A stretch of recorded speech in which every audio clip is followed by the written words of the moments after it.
Good morning प्यारे बच्चों। Math अड्डा 16 पे आप सभी बच्चों का स्वागत है। बच्चों, आज हम कक्षा 10 की प्रश्नावली 3.6 के बारे में अध्ययन करेंगे। तो कक्षा को शुरू करने से पहले सभी बच्चों से निवेदन है कि मैथ अड्डा 16 के चैनल को आप सभी बच्चों को सब्सक्राइबर करना है, शेयर करना है, लाइक कमेंट करना है और बेल आइकन को प्रेस करना ताकि आने वाला नोटिफिकेशन आप तक पहुंच सके। चलो तो बच्चों, हम कक्षा को स्टार्ट करते हैं। तो देखो, हमारा 2 का क्वेश्चन चल रहा था, उसमें हमने पहला पार्ट कर लिया था, ये दूसरा पार्ट है। तो इसको देखो, 2 महिलाएं एवं 5 पुरुष एक कस्बे के काम को साथ साथ 4 दिन में पूरा कर सकते हैं, जबकि 3 महिलाएं एवं 6 पुरुष इसको 3 दिन में पूरा कर सकते हैं। ज्ञात कीजिए कि इस कार्य को करने में एक अकेली महिला कितना समय लेगी, पुनः इसी कार्य को करने में एक पुरुष कितना समय लेगा। एक पुरुष कितना लगेगा, एक पुरुष को कितना समय लगेगा। ठीक है, एक पुरुष को लिख देंगे, एक पुरुष को कितना समय लगेगा। बीच में थोड़ा मिसप्रिंट हो गया होगा। ठीक है, तो कितना समय लगेगा। तो देखो, जब भी हमें ऐसा क्वेश्चन दे रखा है और काम वाला क्वेश्चन होता है तो बच्चों उसमें हमें एक दिन का काम निकालना होता है। कितने दिन का? एक दिन का। उसके बाद में हम क्वेश्चन को स्टार्ट कर सकते हैं, अन्यथा क्वेश्चन हल नहीं होगा। तो हमें ऐसे क्वेश्चन जब भी आएंगे तो आपको एक दिन का काम निकालना होगा। सबसे पहले मानेंगे हम, उसके बाद में हम एक दिन का कार्य निकालेंगे, फिर क्वेश्चन को क्या करेंगे, स्टार्ट करेंगे। तो चलो बच्चों, क्या करते हैं, स्टार्ट करते हैं। तो देखो क्या करेंगे, माना अकेली महिला को काम करने में लगा समय x दिन तथा अकेले पुरुष को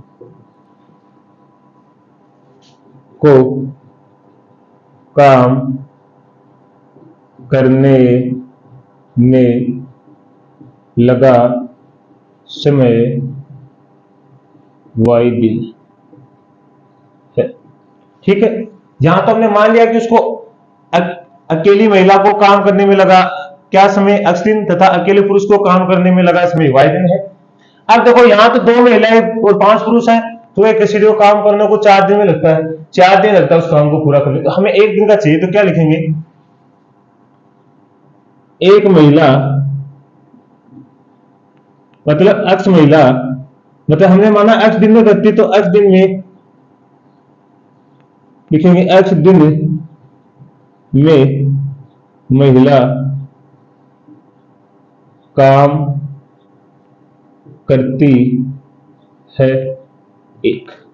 माना कि x दिन में महिला काम करती है एक, x दिन में महिला काम करती है एक, तो क्या लिखेंगे, एक दिन में महिला काम करेगी 1/x भाग करेगी कि नहीं करेगी, मतलब एक दिन में कितना करेगी। x दिन में अगर महिला एक काम करती है तो एक दिन में काम कितना करेगी, 1/x भाग। उसी तरह y दिन में पुरुष काम करता है एक, कितना करता है, एक, तो एक दिन में पुरुष काम करेगा बराबर 1/y वा भाग है कि नहीं है। हो गया। अब एक दिन का काम आ गया, अब हम आसानी से क्या कर सकते हैं, प्रश्न को स्टार्ट कर सकते हैं। अब आसानी से हमारा क्वेश्चन स्टार्ट हो जाएगा, कर सकते हैं। तो देखो, यहां तक हो गया, यहां तक आपको अच्छे से समझ में आया होगा। अब देखो बच्चों, यहां से करेंगे प्रश्नानुसार। इधर लिख रहा हूं मैं प्रश्नानुसार। प्रश्नानुसार में लिखेंगे पहली शर्त में देखो, 2 महिलाएं और 5 पुरुष एक कसीदे के काम को साथ साथ 4 दिन पूरा करते हैं। तो एक दिन में कितना काम करते हैं, 1/x। तो 2 महिलाएं मतलब एक महिलाएं एक दिन में क्या करती है, एक दिन में महिलाएं काम करती है 1/x। तो 2 दिन में महिलाएं कितने काम करेंगे? 2/x करेंगे कि नहीं करेंगे? मतलब एक दिन में महिलाएं काम करती है 1/x भाग, तो 2 महिलाएं एक दिन में काम कितना करेंगी? 2/x। और तो इसी तरह 5 पुरुष कितना करेंगे? 5/x y कितना करेंगे? 5/y। और कितने दिन लग रहे हैं उसको? 4 दिन लग रहे हैं दोनों को, तो कितना आएगा? 1/4। कितना आएगा? 1/4। तो ये हमारा कौन सा समीकरण हो जाएगा? समीकरण नंबर 1। अब लिखेंगे दूसरी शर्त। क्या लिखेंगे? दूसरी शर्त। दूसरी शर्त में क्या है? अब की बार क्या होगा? 3 महिलाएं व 6 पुरुष इसको 3 दिन में करते हैं, तो कितना हो जाएगा? 3/x हुआ नहीं हुआ? क्योंकि हमें पता कि एक दिन में कितना काम करती है? 1/x भाग, तो महिलाएं एक महिलाएं, तो 3 महिलाएं कितना करेंगे? 3/x। उसी तरह 6 पुरुष कितने करेंगे? 6/y। और कितना टाइम लग रहा है उसको? 3 दिन, तो क्या लिखेंगे? 1/3। तो समीकरण नंबर 2। तो हमारा समीकरण 1 और 2 आ गया है। अब आसानी से हम किसी भी विधि से कर देंगे। आप ज्यादातर क्या करना है, या तो प्रतिस्थापन या विलोपन विधि से करना, क्योंकि ये सबसे सरल विधि है, कठिन विधि नहीं है, एकदम सरल विधि है, तो आप आसानी से हल कर सकते हैं। इसमें कोई भी आपको प्रॉब्लम नहीं होगी। तो चलो बच्चों, यहां तक आप स्क्रीनशॉट लीजिए, फिर आगे हल करते हैं। तो आपने स्क्रीनशॉट ले लिया होगा, तो चलो आगे स्टार्ट करते हैं। फिर अब देखो, हमें क्वेश्चन की तो आवश्यकता है नहीं, तो हम क्वेश्चन को मिटा दे देंगे। अब हमें तो समीकरणों की आवश्यकता है ना। क्वेश्चन आप अगर आप देखना, तो आप फिर अपने बुक में देख लेना, अगर कोई प्रॉब्लम आई तो।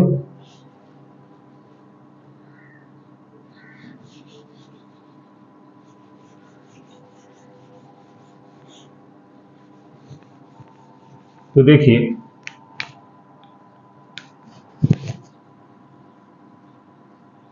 2/x प्लस 5/y बराबर 1/4 समीकरण नंबर 1 है। तो इधर है दूसरा 3x प्लस 6/y बराबर 1/3, इसको समीकरण नंबर दे देंगे 2 है। देखो, अब इसको ये किस में नहीं है? रेखिक समीकरण के रूप में नहीं है, भिन्न में है तो रेखिक, लेकिन भिन्न के रूप में है, तो इसमें रेखिक के रूप में बनाएंगे, कैसे लिखेंगे इसको? मैंने आपको बताया था 2 गुणा कोष्टक 1/x प्लस 5 गुणा कोष्टक 1/y बराबर 1/3, समीकरण नंबर दे देंगे 2। इसको क्या लिखेंगे? 3 गुणा 1/x प्लस 6 गुणा 1/y बराबर क्या लिखेंगे? ये 1/4 है और ये 1/3 है, समीकरण नंबर 4। ठीक है, समीकरण नंबर 4 देने के बाद आप क्या करना है? लिखेंगे दिए गए समीकरण 1, समीकरण 2 व 2 है या 3 है, तो लिखेंगे समीकरण 3 व 4 ax plus by plus c बराबर 0 के रूट के नहीं है, अतः माना p बराबर 1/x तथा q बराबर 1/y है। जब इतना हमने कर लिया, तो आसानी से आगे कर देंगे। तो क्या करेंगे? 2p प्लस 5p बराबर 1/4, समीकरण नंबर दे देंगे 5। अगला क्या है? 3p प्लस 6p बराबर 1/3, समीकरण नंबर 6। अब देखो, हमने इसको तो बना दिया है, लेकिन ये वाले बटे वाले देखो भिन्न के रूप में बनी हुई है क्या? तो देखो, ये 4 भिन्न के रूप में है, इसमें 3 है, तो इस समीकरण नंबर 5 को 4 से गुणा और समीकरण को क्या करेंगे? 6 को 3 से गुणा कर देंगे, तो ये क्या है? सीधा बन जाएगा। तो क्या करना है? समीकरण 5 को 4 से तथा समीकरण 6 को 3 से गुणा करने पर, तो करो, यहां से गुणा करेंगे तो कितना आएगा? इसको 4 से करेंगे तो ये होगा 8p प्लस, इसको करेंगे तो 4 पंजे 20, क्यों क्या है? ये क्यों है, तो यहां आएगा क्यों बराबर 1। इसको करेंगे 3 से तो ये होगा 9p प्लस ये होगा 18p बराबर 1। इसको समीकरण नंबर दे देंगे 7 और इसको दे देंगे 8। ठीक है, अब आसानी से हल कर सकते हैं। आप जो भी विधि लगाना चाहिए वो लगा सकते हैं, आसानी से हल हो जाएगा। अब आप कौन सी विधि लगाना चाहेंगे तो वो विधि आप लगा दीजिए। देखो आप क्या क्या करते हैं, अगर विलोपन है हम करते तो इनको दोनों को समान बनाना पड़ता। अगर समान विलोपन से करना है तो आपको क्या करना है, समीकरण हम क्या करते हैं विलोपन से करते हैं इसको। तो आपको विलोप हमने क्या है प्रतिस्थापन इसके बहुत कर लिए हैं तो विलोपन विधि से, तो ये भी आपके समझ में आ जाएगी फिर। ठीक है, अब देखो या तो आप इस p वाले को समान करो या फिर इस q वाले को समान करो। तो p वाले को समान करना है तो इस समीकरण 8 के आगे क्या p में 9, तो इसको तो करेंगे 7 से गुणा, और इसके 8 है इसको करेंगे 9 से गुणा। तो क्या करेंगे, समीकरण 7 को 9 से तथा समीकरण 8 को 8 से गुणा करने पर, तो करो यहां से क्या आएगा, इसको 9 से करेंगे तो 9 अंटा 72p 180q बराबर 9। ठीक है, यहां से क्या निकल के आएगा आगे वाला ये वाला, तो ये क्या आएगा 9 अंटा 72p प्लस यहां से कितना आएगा 64 असल की 6 8 6 कितना हो गया 14, तो ये q बराबर कितना होगा 8। समीकरण नंबर 9 और समीकरण नंबर 10 दे देंगे। अब आसानी से क्या कर देंगे इसको प्रतिस्थापन विधि से। अब क्या करेंगे, घटाने पर क्या करेंगे, घटाने पर देखो ये प्लस का तो ये माइनस, ये भी माइनस और ये भी माइनस, तो देखो ये दोनों तो कैंसिल हो गया। यहां से क्या आएगा 180 में से 144 जाएंगे तो कितने बचेंगे, यहां से काट दो, 10 में से 4 गया तो कितना बच गया 6, और यहाँ एक असल भेजी तो यहाँ बचे 7, 7 में से 4 गए तो कितने बच गए 3, तो ये q बराबर 1। ठीक है, तो यहां से देखो क्या आया हमारे पास, q का मान आ गया 1/36। कितना आ गया 1/36। यहां से हम किसका निकालेंगे, अब p का मान निकालेंगे तो क्या करेंगे, q का मान समीकरण 7 में रखने पर, तो रखो ये समीकरण 7 है यहां रखेंगे तो क्या होगा 8p प्लस 20 गुणा 1/36 बराबर 1। देखो कट रहा है, किससे कट रहा है 4 से, 4 पंजे 20 और 9 चौक 36 हो गया। तो देखो ये क्या आया 8p प्लस 5/9 बराबर 1। अब देखो इस पूरे समीकरण को क्या करेंगे 9 से गुणा करेंगे तो ये होगा 9 अंटा 72p प्लस 5 बराबर 9। इसको उधर भेज देंगे तो ये होगा 72p बराबर 9 माइनस 5, तो 72p बराबर क्या हो जाएगा 72p बराबर 4, तो p बराबर क्या आएगा 4/72। काटो इससे तो कितना कटेगा 18 चौक 72, तो कितना आएगा 1/18, तो p का मान कितना आ गया 1/18। ठीक है, अब p का मान हमारे पास आ गया, q का मान आ गया है, तो अब आसानी से हल कर सकते हैं। तो यहां तक आप एक बार इसका स्क्रीनशॉट लीजिए, आगे से हम x और y का मान निकाल देंगे। तो यहां तक आप स्क्रीनशॉट लीजिए इसका एक बार। तो चलो फिर आगे स्टार्ट करते हैं इसे।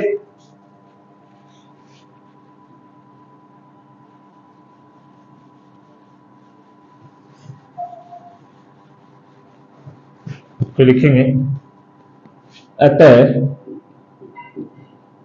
हमने माना था कि p बराबर 1/x तथा q बराबर 1/y है। अतः p बराबर 1/x, तो यहाँ पे p का मान कितना हमारे पास 1/18 बराबर 1/x, तो ये x तो जाएगा इसके पास और ये 18 जाएगा इसके पास, तो क्या आएगा x बराबर 18 दिन। क्या आएगा 18 दिन। यहां से लिखेंगे इसी प्रकार लिखेंगे तो क्या होगा q बराबर 1/y, तो q का मान कितना हमारे पास 1/36 बराबर 1/y, ये y तो जाएगा इस a के पास और ये जाएगा इसके पास, तो यहां से क्या आएगा y बराबर 36 दिन। कितना आएगा 36 दिन। तो ये हमें हल करना था, क्योंकि हमने यही मान के चले थे। ठीक है, कितना समय लगता है, 36 दिन लग गया, और इसको कितना लग रहा है, वाई दिन, इसका लग रहा है 18 दिन, और इसको वाई दिन 36 दिन। मतलब पुरुष को तो, महिला को तो 18 दिन लग रहे हैं, पुरुष को कितने लग रहे हैं, 36 दिन। तो ठीक है, तो यहां तक आप स्क्रीनशॉट लेंगे, फिर आगे क्वेश्चन स्टार्ट करते हैं। तो चलो बच्चों, अगला क्वेश्चन स्टार्ट करते हैं। पहले क्वेश्चन को पढ़ो। रूही 300 किलोमीटर दूरी पर स्थित अपने घर जाने के लिए कुछ दूरी रेलगाड़ी द्वारा तथा कुछ दूरी बस द्वारा तय करती है। यदि वह 7 किलोमीटर रेलगाड़ी द्वारा तथा शेष बस द्वारा यात्रा करती है तो उसे 4 घंटे लगते हैं। यदि वह 100 किलोमीटर रेलगाड़ी से तथा शेष बस से यात्रा करे तो उसे 10 मिनट अधिक लगते हैं। तो रेलगाड़ी व बस की चाल, रेलगाड़ी वह बस की क्रमशः चाल ज्ञात कीजिए। चाल पूछी है कि रेलगाड़ी की चाल क्या है, बस की चाल क्या है।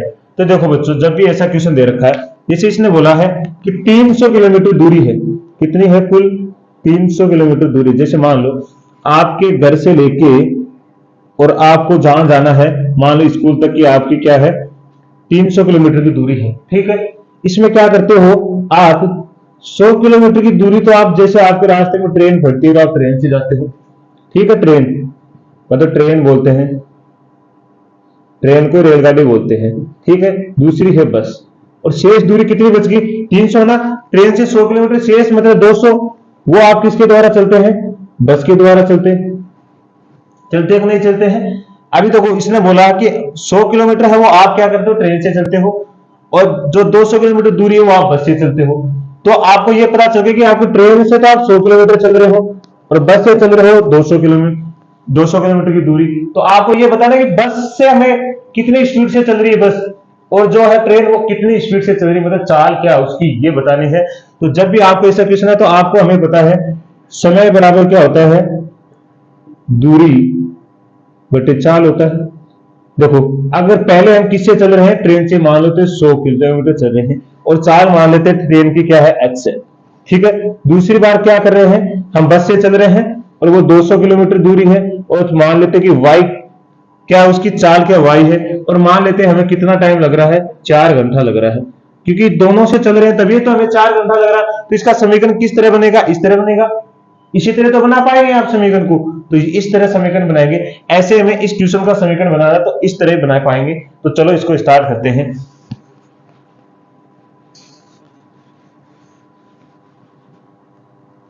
तो कैसे करेंगे, देखो पहले हमें चाल मानेंगे, माना रेलगाड़ी, माना रेलगाड़ी की चाल x किलोमीटर प्रति घंटा है तथा बस की चाल y किलोमीटर प्रति घंटा है। ठीक है, यहां तो हो गया। अब लिखेंगे प्रश्नानुसार। ठीक है, प्रश्नानुसार में क्या लिखेंगे, पहली शर्त, पहली शर्त में क्या बच्चों ध्यान से देखना है, हमें पता है समय बराबर क्या होता है, दूरी बटे चाल। तो देखो अब क्या चल रहा है हमारा, यहां से देखो 300 किलोमीटर की दूरी, इसने क्या बोला है, कहां से स्टार्ट करें, यदि वह 60 किलोमीटर रेलगाड़ी से, मतलब 60 किलोमीटर दूरी किससे चल रही है, तो मतलब दूरी कितनी है, 60। ठीक है, किससे चलती है, रेलगाड़ी से, और रेलगाड़ी की जो हमारी चाल है वो कितनी है, x। हो गया यहां तक, इस सूत्र में रख रहे हैं हम। उसके बाद में क्या बोल रहा है आगे, तथा शेष दूरी, मतलब कुल दूरी कितनी है, 300, उसमें 60 किलोमीटर तो है, 60 किलोमीटर की दूरी वो तो ट्रेन से चलता है, तो शेष कितनी बच गई, 240 बची कि नहीं बची, 240। और दूरी तो कितनी होगी, बस द्वारा, शेष दूरी बस द्वारा तय होता है, बस की दूरी कितनी होगी, 240, और उसकी चाल वो क्या है, वाई है कि नहीं, उसकी चाल कितनी है, वाई है। और इन दोनों को अगर रेलगाड़ी में बस दोनों से चलता है तो उसे कितना टाइम लगता है, 4 घंटे लगते हैं। मतलब इन दोनों से जो चलता है तो समय कितना लगता है, उसे 4 घंटे लगता है। कितना लगता है, 4 घंटे लगता है। तो ये हमारा समीकरण नंबर कितना आ जाएगा, 1। देखो इस सूत्र में जैसे जैसे हम रखते जाएंगे हमारा समीकरण बनता जाएगा। फिर है यहां से दूसरी शर्त। दूसरी शर्त में भी क्या होता है, समय बराबर दूरी बटे चाल।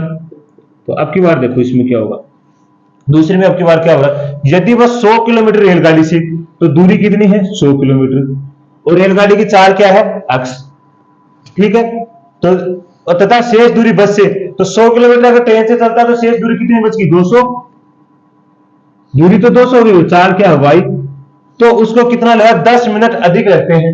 मतलब 4 घंटे तो आप उसको पहले लग ही रहे थे, कि 4 घंटे तो आप उसको लग रहे थे, और उससे भी कितने अधिक लगते, 10 मिनट अधिक।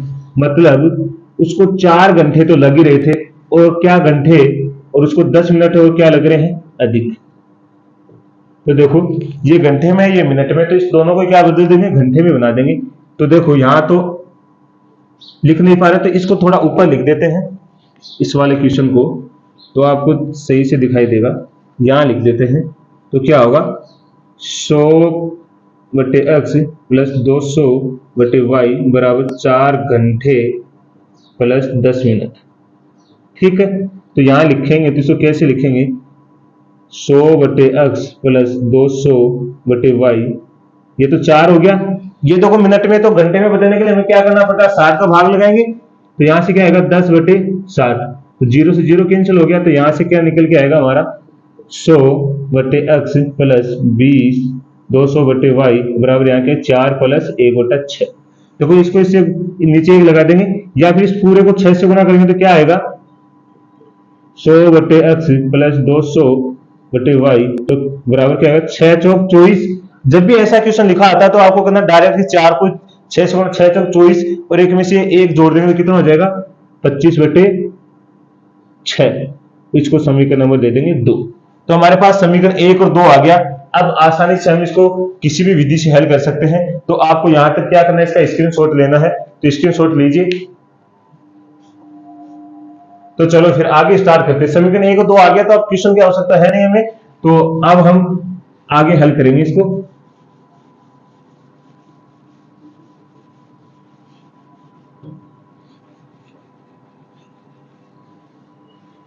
यहां लिख लेते हैं,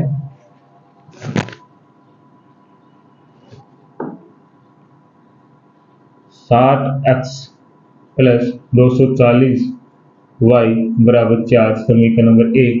दूसरा है 100x प्लस 200 वाई बराबर 25 बटे 6, समीकरण नंबर 2। ठीक है,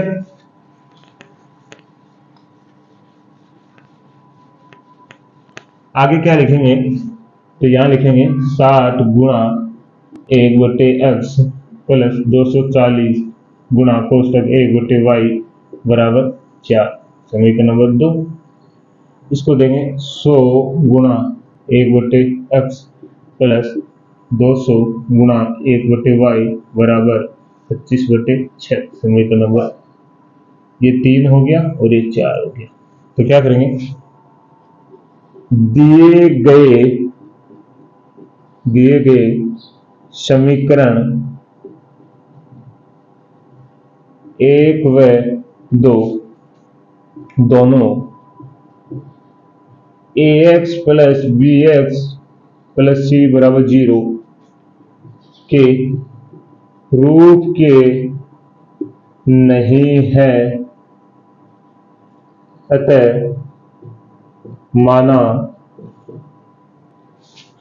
p बराबर 1 बटे एक्स तथा q बराबर 1 बटा वाई है। तो आगे क्या होगा, इसको लिखेंगे, तो 60p प्लस 240q बराबर 4, और इसको क्या लिखेंगे, 100p प्लस 200q बराबर 25 बटे 6। ठीक है, अब देखो सबसे पहले समीकरण तब नाम देंगे, पहले इसको सही रूप में लिखेंगे। तो ये किस रूप में लिखा हुआ है, तो इसको सही रूप में लिखेंगे। तो देखो इस 6 के क्या करेंगे, समीकरण को गुणा कर देंगे। इसमें तो क्या सही रूप में क्या होगा, 60p प्लस 240q बराबर 4, इसको करेंगे तो ये कितना होगा, 600p प्लस 1200q बराबर 25। अब दे देंगे इसको समीकरण 5 और इसको समीकरण नंबर 6। आप बच्चों इसको ध्यान से देखें तो ये 25 से कट रहा है, ये 4 से कट रहा है, कट रहा है क्या? तो इसको पहले सिंपल बनाएंगे। तो देखो ये 4 से कटा तो काटो, 15 चौके 60, तो ये कितना हो जाएगा 15p। और ये कितना हो जाएगा 4 से कटेगा तो 6 चौक 24, 60q बराबर 1। हुआ कि नहीं हुआ? ये कट रहा 25 से, तो 25 से काटेंगे तो कितना हो जाएगा 25 चौके 100, 24 पर कटेगा क्या ये 24p। इसको काटेंगे तो ये कितने पर कटेगा 36 पर, 48 पर कटेगा, 48q बराबर 1। काट के देख लो आप, तो यहां से काट के देख लो, अगर प्रॉब्लम हो रही है तो 1200 को अगर 25 से काटोगे तो 25 चौके 100, बच गए 200, और 200 में से जाएगा तो कितना होगा 8। ऐसे आ गया। अब देखो आप किसी भी विधि से हल कर सकते हैं, आप चाहो कोई भी विधि लगाओ उससे हल हो जाएगा। तो अगर आप देखो इन दोनों को बराबर बनाना है या इन दोनों को बराबर बनाना है तो आपको क्या करना है, या तो 24 को इससे गुणा करो या फिर इसको इससे गुणा करो। ठीक है, तो हम क्या करेंगे, समीकरण, इसको समीकरण नंबर दे देंगे 7 और इसको दे देंगे 8। समीकरण 7 को 24 से व समीकरण 8 को 15 से गुणा करने पर, तो देखो इसको गुणा कर लो। इसको अगर 24 से करेंगे तो कितना होगा, 24 को 15 से गुणा करो, 0 6 3, तो कितना होगा 360p प्लस इसको 24 से गुणा करेंगे तो ये होगा 1440q बराबर कितना होगा 24। इसको 15 से गुणा करो,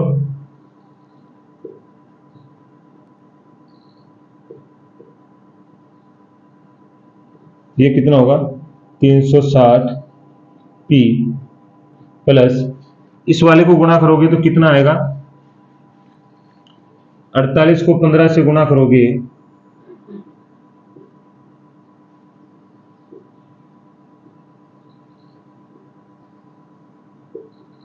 720q बराबर कितना आएगा 15।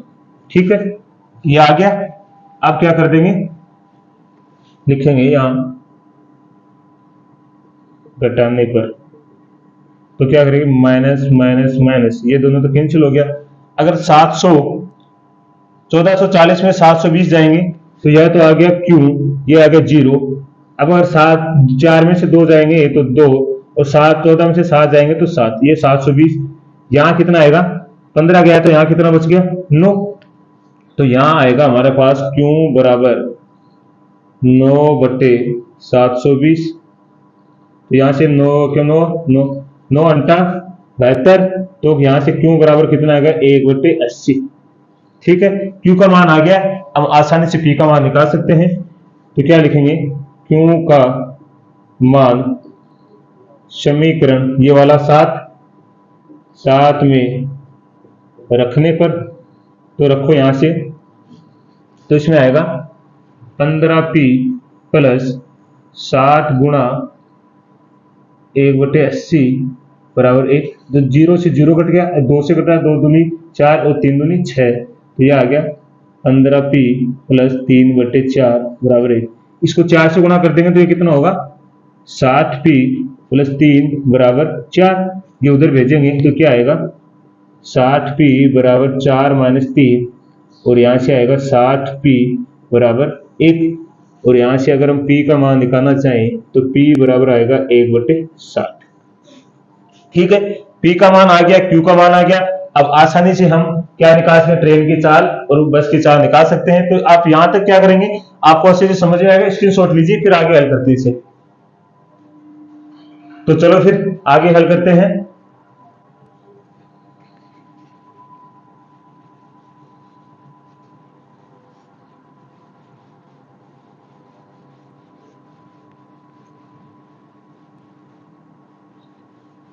तो देखो, अतः हमने माना था कि P बराबर 1/x तथा Q बराबर 1/y है। तो यहाँ से आएगा अतः P बराबर 1/x, और यहाँ से P का मान कितना हमारे पास 1/60 बराबर 1/x। तो ये x तो जाएगा इस एक के पास, यदि इसके पास जाएगा तो x बराबर कितना आएगा 60 किलोमीटर प्रति घंटा। ठीक है, और यहाँ से इसी प्रकार में लिखेंगे तो क्या आएगा, Q बराबर 1/y, और Q का मान कितना है 1/80 बराबर 1/y। तो ये y इसके पास जाएगा तो क्या होगा, y बराबर 80 किलोमीटर प्रति घंटा। तो यहां से लिखेंगे तो हम क्या आएगा, हमने क्या माना था, तो लिखेंगे ट्रेन की चाल क्या है 60 किलोमीटर प्रति घंटा, और बस की चाल, ट्रेन या रेलगाड़ी एक ही बात है, बस की चाल कितनी है 80 किलोमीटर प्रति घंटा। ठीक है, तो बच्चों आपको यहां तक क्वेश्चन अच्छे से समझ में आया होगा। आज हमारी प्रश्नावली 3.6 पूरी हो गई है, कल हम प्रश्नावली 4 को स्टार्ट करेंगे।